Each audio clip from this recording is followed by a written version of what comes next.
This video is made possible by the following cuties. You can check out the gear they provide for me in the description below. Hey guys, I finally got this game to work, boy here, and welcome back to Automobilista for another video. So as you've seen from the title of the video, I'm going to be talking about Automobilista and why, in my opinion, it is probably the most underrated sim currently on the market. And despite being what I think is probably the most well-rounded sim on the market at the moment, there is really nobody playing it. In fact, at the time of this recording, I've got the stats up on my second monitor, including me, there are 74 people currently playing Automobilista.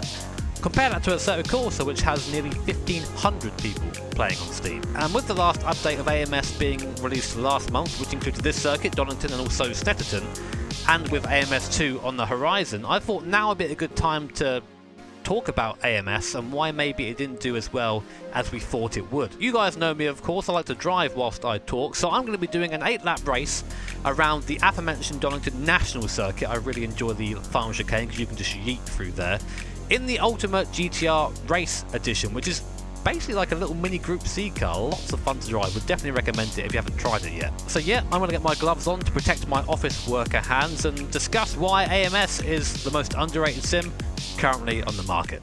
Right then, so here we are on board in our Ultimate GTR race car for 8 laps of Donington. I've got no clutch, unfortunately. I can't bind it in AMS, so this is going to be an interesting start. Grab first gear and hope. That's one way to warm up the rear tyres. But anyway then, here we are, 8 laps, as I said, of Donington. Underway, and already I've been gapped by the back of the field. Is this Club 100 again? Down to T1. Let's try and make up some time. The curbs are very slippy, and so are the front tyres there. They're very cold. You can see in the bottom right-hand corner of your screen, so car is pushing a lot as we come down the Craner curves for the first time. In no rush to do anything rash down here into the old hairpin. You can see I'm using this sequential stick shift to the right-hand side, or me anyway, it's for the left of you. I'm not sure if this car uses that in real life, but I kind of feel like it would do, so I'm using it here. Coming up to, I think this is called McLean's, this corner, and the next one is Coppice, I think. I might be wrong in that. My knowledge of Donington isn't fantastic. Managing to sneak up the inside there, where you want to be. The curbs, very, very slippy contact in front. Purple Boy gets a very slow exit. That means I am compromised. Coming down the straight as a guy on my left-hand side. There he is, pushing the 49 down the back straight here, coming up to the hairpin for the chicane for the first time, sorry. Down for the gears into second, just trying to position the car so I can get a good run out. A little bit of a tap there from the left-hand side. Now it's a drag race down towards T1. Made up 3 places on the start there, not too bad. Not too bad until, let's see if we can do anything down into T1. There you go, nice and easy up the inside there. And I should probably, before I get too wrapped up in the racing, because I always do in AMS, let's talk about this game and kind of where it is and what happened to it, I suppose. So AMS was one of those games that I was ludicrously hyped for when it came out. I played a lot of Stock Car Extreme. We did a lot of league racing and that back in the Stroll 2000 days. I really enjoyed the game with a really good basis for that. But when AMS came out, I think the kind of format of R-Factor reskinned was getting a little bit old at that point. This I think runs on the same graphical engine as R-Factor, and all the menus are very similar. The physics underneath are a bit different, of course, but no, we've essentially been playing R-Factor at that point for, I don't know, nearly 10 years. I think a lot of people were just getting bored of that format, and as a result, when this came out, people didn't really give it the look it deserved. There's a lot of very interesting and unique content in this game, including, of course, the Formula trucks, these things, which are a lot of fun to drive. Front-wheel drive touring cars in there as well, the Brazilian stock cars. There's a lot of really cool content in there, but for some reason, it didn't really resonate with people, even when things like the old, I think one of the main reasons I bought this game in the first place was for the V10 F1 car they had in here as well, which was absolutely fantastic, a proper brutal car. We even again tried to run a league in that in this game, but for some reason it just kind of fell apart and didn't really do as well as we thought it would, which was a great similarity to how this game is right now. I think the main reason why it didn't succeed is because the multiplayer in this was kind of just as convoluted and difficult to understand from a kind of casual player's point of view as R-Factor. I remember trying to get servers set up in the original R-Factor and it just being almost luck sometimes whether the server was visible to you or not. Car's getting a bit warm, I'm noticing. 91C on the water temp. Not too far off being boiling. think a lot of that is just trying to stay with these guys. Staying in the draft as well doesn't really help. But when you play this game, every time I come back to it, I'm like, man, this is fantastic. The force feedback in this game is probably the best you're going to get outside of RF2. I think RF2 still has the best force feedback across any Sims in terms of detail, although for a game like this, a game where there's essentially R Factor 1 that has been injected with ungodly amounts of silicon, this game has the biggest fake tits you ever did see. And yet still manages to have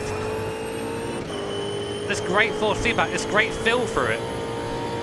You really get a good feel of weight transfer as well. Like coming over here, for example, there you go, I got a bit too silly and the car tried to overtake me there. The only way I could keep that alive is just by going in a straight line and hoping it would straighten up, and it did. Somehow. I'm noticing the car getting warmer and warmer in the bottom right there. Maybe it's not really designed for this kind of circuit. Maybe I'm just over-revving it a bit. I'm going to rev it a little bit lower now. Already coming on to, this will be the 5th lap coming across the line now, so I've got to really start making up some places if I want to gain a bit. Where are we? P20. Only made up a few positions. Even the AI in this aren't too bad. AI in kind of these, again, R-Factor based games tend to be pretty terrible. These ones are raceable at least. They will race you into the corner. And if you're being tardy and leaving the inside line open, they'll go for it. I mean, I don't think they're as good as the race room AI, or as aggressive as there, but they're not far off. And again, it's why I always said this sim is probably the most rounded simulator. There's a little bit of something for everyone in this. But I don't really know. I think also as well, a lot of the content is kind of based on Brazilian racing, which in Europe we know nothing about. So if oh, you've got the Brazilian stock cars, great. That's the first time I heard of that series was in this game. Even though apparently Rubens drives it, you know, and a lot of old Brazilian F1 drivers. It's just not, the content in it is a bit too specialised in some areas. But in others, you know, it's a weird Brazilian English mix. We're driving the Ultima, there's Caterhams in this game as well. It's a very odd mismatch of of content. It's all good, but yeah, I mean, there are some Brazilian circuits in this game I still don't remember the name of that I've never driven before in my life, and apparently they exist and are cool, but that's I don't think that's how you bring people into the game. So I wonder in AMS2 if the content's going to be a little bit more focused around what is popular as opposed to trying to make things popular. Again, don't get me wrong, I really enjoy driving this Ultima GTR. Like I said, it's like a little mini Group C car in how it drives. But a lot of people don't know the name Ultima, you know? A lot of people don't know the car. In fact, I only knew this car before because I drove it in TOCA Race Driver 3. Outside of that, never really heard of it. But it's a lot of fun to drive. It's a real shame that I think this game could have ended up that way. What can I do here? I'm kind of stuck behind. Oh, the guy behind's looking for a move as well. Oh, come on. A little bit biff there. The guy just stopped for the chicane, but he's slow off the exit, so I'll take that place. See if I can muscle in on the draft of this Mince Boy in front. We've got a Mince Boy behind as well. Almost mint, I should say. Flipping on a downshift. No choice there but to try and go the inside. Just clipped him. I think we've got a little bit of damage on the right, on the left front now. Hopefully we've still got our aero there, because if you lose aero around here, it's really makes the course very tricky, especially through this section. Just flipping on the downshifts there. Very nice. Thing is, I'd always say to someone, if you can pick this game up for, you know, a decent price, then you owe it to yourself to play it, because it's one of those sims that will really change your perspective on sim racing. I think the sim racing, although I said before, you know, you want to have a bit more, some more popular content, some stuff that isn't so sparse. It's nice to have the opportunity to do things like drive trucks and drive rallycross cars on a dirt surface, you know. Not everything gives you that out of the box. You have to pay extra for it. This gives you a lot of very cool content, just part of the base game. And with the season pass, you have a lot of very cool stuff in there as well. So if you have the opportunity, I'd really recommend picking up this game, but just be prepared to be kind of on your own in it. But for me, who's a natural born loner, I live in a shed for crying out loud, racing against AI is still a lot of fun, even if I'm not making up places as I should be. But it's a good setting for me. This is a good AI setting. I've had a good race of these. And when I'm chatting as well, I kind of lose, I think, a couple of % in terms of AI, so I just like to try and drive around with guys that aren't too aggressive. Let's see if we can make up some places though in this last part of the last lap. It's up to, again, McLean's, I think it's called. Easy.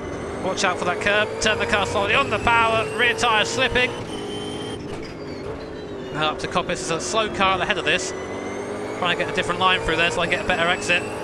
Sideways all the way through, like a go-kart through there almost. Got to be some brave braking here into the last chicane. That was very brave, very, very brave. The slight crunch.